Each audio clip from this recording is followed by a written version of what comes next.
Today, we want to take you through the upgrade process, and we're going to do an upgrade live while we're doing this. And in order to get that going, we need to get started as soon as possible in order to get it done in our time frame. So Eric, why don't you get started on that upgrade process? So we're going to go over to our updates and evaluations page and go into our upgrade or eval now. And then we're going to click next. Now what it's doing now is checking to make sure it can connect to the servers because we're doing an online install. There are offline options available. So once we click next again, it's going to check for potential problems. We're going to want to confirm that we have a backup of our database. And then we're going to click next. After accepting the EULA, we can start the upgrade. And just like that, we're rolling. So we're going to get into the process a little bit more a little bit later on. But while this is running, let's go ahead and get our intros out of the way. So I'm Head Geek Chrystal Taylor, and this is Application Engineer Eric Bryant, and he's going to be joining me for this discussion about upgrades today. And you might have been thinking, there's no way that you can do an upgrade in the next 20 minutes or so. And I am so happy to announce that you can with the new streamlined upgrade installer. And it just depends on kind of your environment and what variables you have there, how many polling engines, how big is your environment, that kind of stuff. All is still important, just as it was before, and how long your upgrade is going to take, but it's way faster. So why don't you tell us a little bit about our lab environment that we're doing this upgrade in? Thanks, Chrystal. So we're performing this upgrade on a closed lab environment with NPM, NTA, NCM, SAM, and an additional polling engine. Awesome. And we do have a clock going. You can see it there in our lab view there. You can see the clock going, so you'll know how long this upgrade takes us, just like we will. So let's get started in talking about first why we recommend our customers upgrade. So what comes to your mind first for why you would want your customers to upgrade? Benefits of upgrading to 2020.2, you get the modern dashboards, Orion map improvements, performance and scalability improvements, Microsoft Azure support, API pollers, firmware upgrades, application flow alerts for NTA, bug fixes, and much, much more.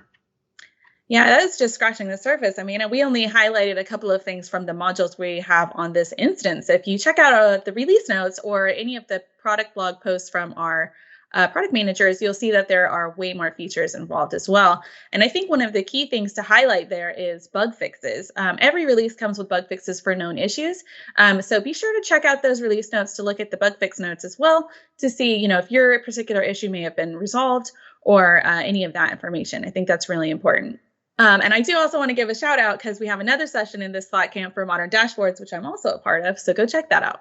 In addition to all of those features, I also want to talk about, from a different standpoint, if you're looking for a different perspective on why you should upgrade. Kevin Sperryberg did an awesome post earlier this year on Slack talking about reasons to upgrade. So go check that out. There'll be a link with the resource links for this video.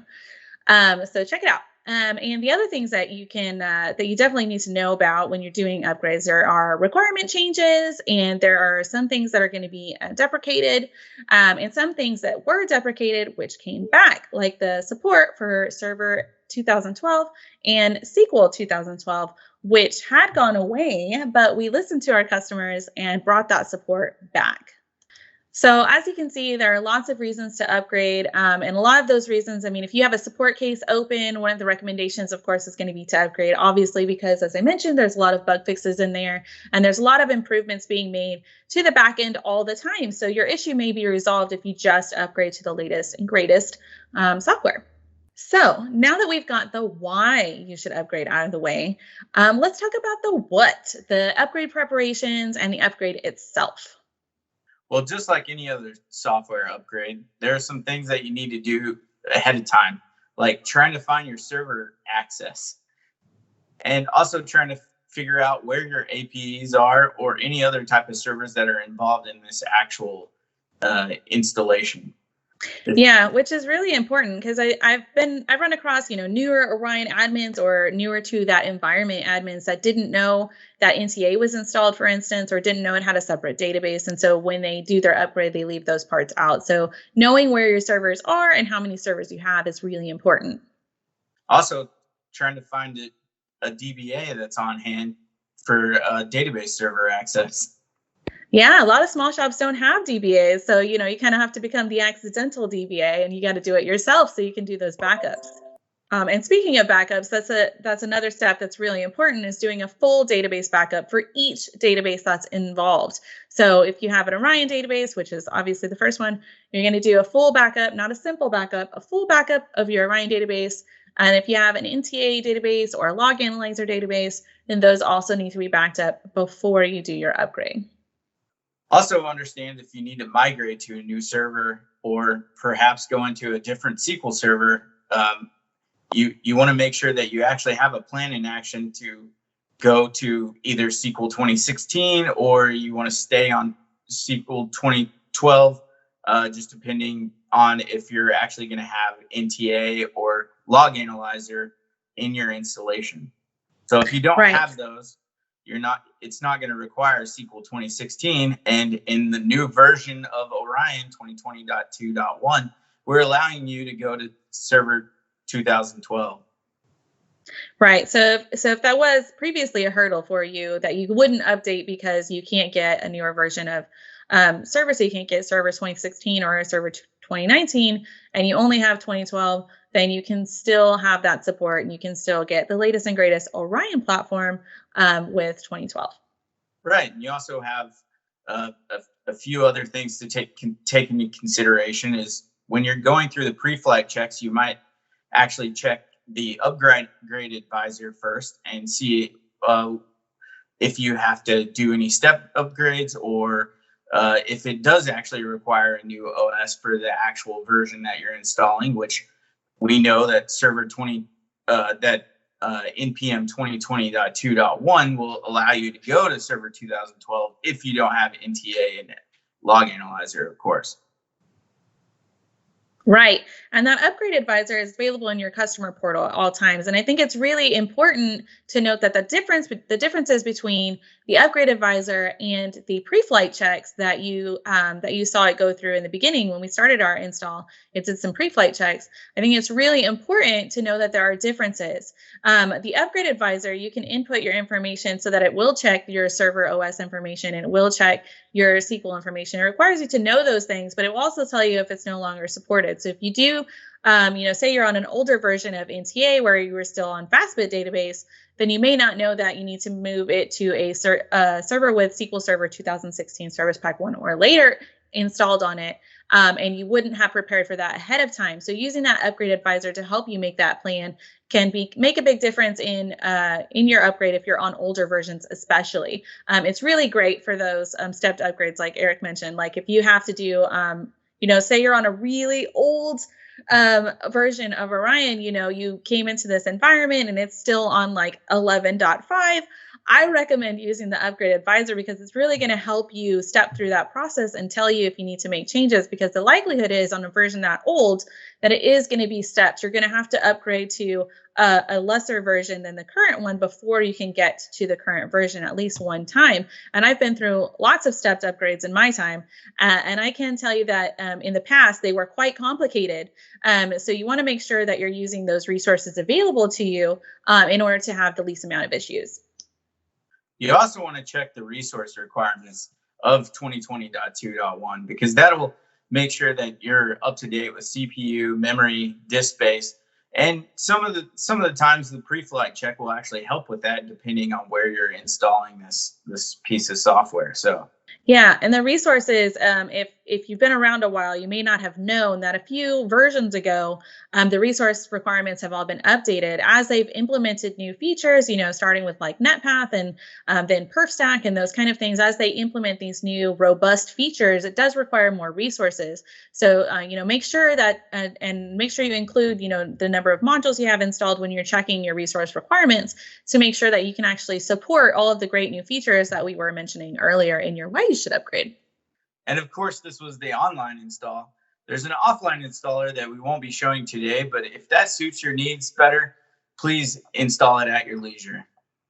Yeah, and I also do want to make, small disclaimer here. And once again, these are just the basics. We're not covering everything. So if you do have questions, or if you have a more complex environment, or you have, servers that are offline, but some servers that are online, or if you have HA involved, or any of those things, that you're just not sure of, make sure that you're checking all the resources available to you. And if you're still not feeling comfortable with it, we do have options available for that as well. Oh, so I went back, but it should still be running. Yeah. So you'll notice there we got logged out, but but it is still running. And we didn't change anything. It just went right back into the same page. You can see that our primary Orion server is done upgrading. So now our additional polling engine is upgrading. So if you had more servers than we have, they'll definitely all show up in your list here. And it's kind of good, also, I think, that happened to us. Yeah. Also, you want to make sure that you've got a good connection to the actual web server. So if you're worried about browsing on the actual server itself, it's always a good idea to browse off the server, just so you make sure that you're not taking up resources on that primary server with browsing. So it's also a good idea to run this off the server. A lot of people have it kind of flipped, where it's they think it's better to run it on the server because it's a clear-cut connection there, and sometimes that's true, just depending on your network. But if you don't want to take up Internet Explorer resources, which will in turn take up CPU and memory, it's best to browse off the server. During the make a plan option, you also see that this is all done ahead of time. So you can exit out of it before actually going into the installs, or you have the option at the end to jump straight into the installs. You also have another option. You can pre-stage the files if you have any time constraints, such as a change control window. These files will be pre-staged on the actual servers themselves. So when you're ready to begin the install, you just click and ready to go. And you'll notice that we didn't pre-stage the files in this case. So the Orion installer actually downloaded them as part of the online upgrade instead of us doing it ahead of time. You'll also notice that while we've been talking, our upgrade has been running in the background and we haven't had to do anything. We still haven't made any more clicks or touches. It's just been doing it all on its own. One click. So we showed it earlier very briefly at the start of the session where we started our upgrade. There's options in the very beginning with the make a plan and pre-staging files, and we're going to talk a little bit more about that right now. And just for reference, we're going to show a screenshot right here that just shows you where it's at. So since we can't show it because the live demo is running, we'll show you a screenshot to reference back to it. So in make a plan, that's definitely helpful. It's where it's going to do these pre-flight checks that we're talking about. It's going to check it can connect to all your servers in the appropriate amount of time. That's really important if you're using distributed polling engines. So if your data center and your main polling engine are here in the US, but say you have a polling engine in like Hong Kong or something, you would definitely need to make sure that it's coming in under time so that it can actually reach it in the amount of time. The online installer isn't going to be able to do what it needs to do if it is too much time between the servers. So just make sure that you have that. It'll check for that. It'll tell you if it can't do installs in any of your additional polling engines or anything like that if the connectivity is bad. It's also going to run through some more checks. So like you saw very briefly, it did ask us if we took a backup. So that's one of the checks it does. It does lots of checks. It's not going to cover everything, of course, because we can't make guarantees that it'll cover any and all issues always. But it does do a lot of the checks that you might forget or that are standard checks. So we automated that into the installer so that it does those for you and it'll tell you about those issues ahead of time. And if you're still not sure after the basics that we went over, if you're still not sure and you still think that you need some help with your upgrade or the upgrade process, we have a lot of resources out there for that, and especially recommend that you check out some of these resources if you have a more complex upgrade. So if you have to do any kind of stepped upgrade, or maybe if you're new to the platform and you have a lot of modules or a lot of pulling engines or anything like that, if you're feeling unsure, check out some of these options. Don't forget, if the upgrade goes wrong, support is available. We also have the dev assisted upgrades, which is very important because during the RC phase of the upgrade program, we're offering dev actual assistance. We also have the Smart Start program from support, and as well as Premier support will help you manage that upgrade a little bit better and help you plan out. Awesome. And, just as a shout out too, the documentation is great. There are several checklists available. There's a document checklist available for installs, upgrades, and for migrations. And I especially recommend the migration one. If you have to do a migration, ensure that you're using that checklist. There are things in there that you might not think to check ahead of time, which could save you a world of heartache while you're doing the process. So check out that documentation.